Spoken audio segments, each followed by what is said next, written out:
Day 8 ng impeachment trial ni Vice President Sara Duterte.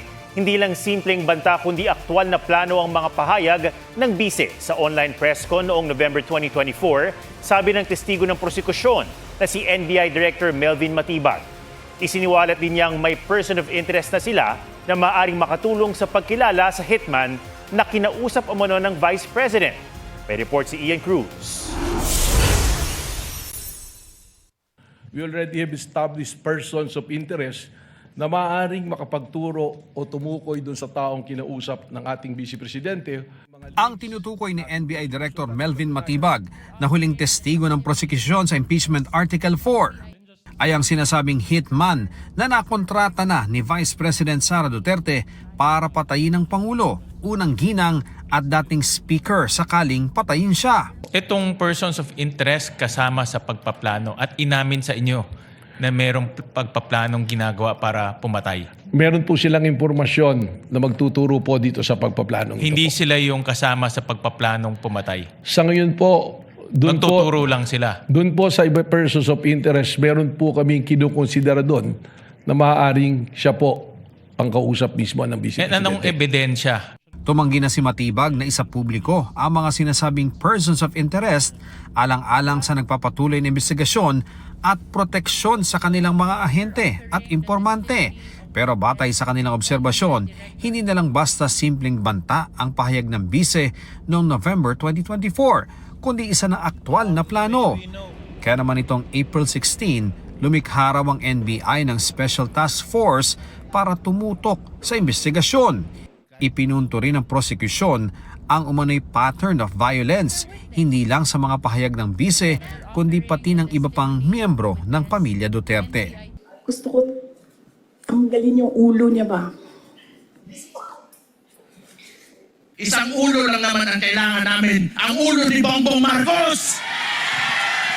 Anong koneksyon, kung mayroon man, ang video ni Mayor Sebastian Duterte at ang video ni Vice President Sara Duterte sa kasalukuyang investigasyon ng Special Task Force? Objection, kung Your mayroon man. Kapansin-pansin po na makikita natin na nanggagaling sa isang pamilya ang pagbabanta sa ating Pangulo at parehas na nag-refer sa ulo ng Pangulo.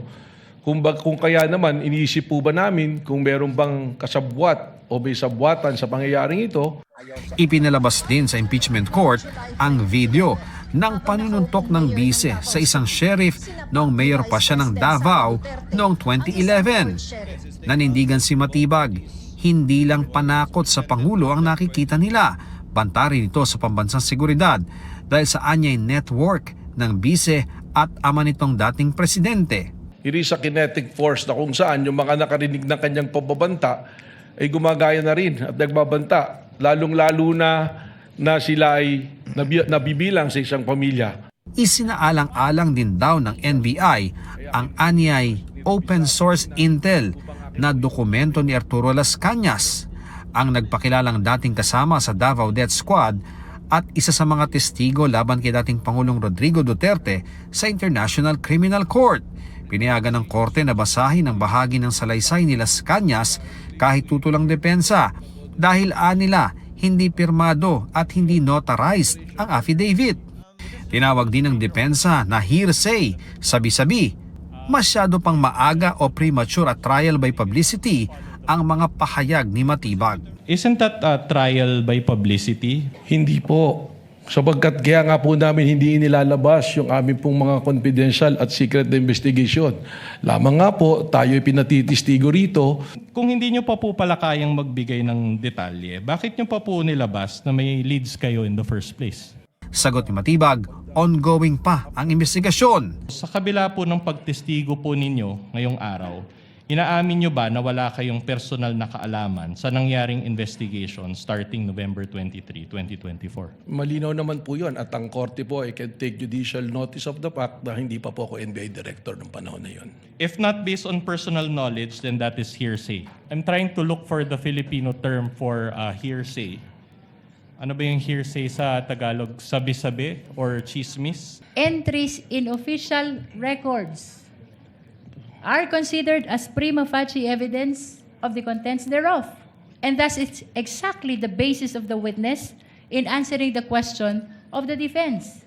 Nilabas din ng depensa ang partisipasyon ng misis ng testigo na si Laguna 1st District Representative Maria Rene Ann Lourdes Garcia Matibag sa impeachment. I think he's going to the position if my wife endorses the article of impeachment so that we save time and it's on record. It's a matter of public notice. Yes, my wife is one of the endorsers of the impeachment. Mag-aalas 6 ng gabi, nagsimula ang interjection ng senator judges pero nahinto rin dahil kulang na sa oras. Ian Cruz, GMA News.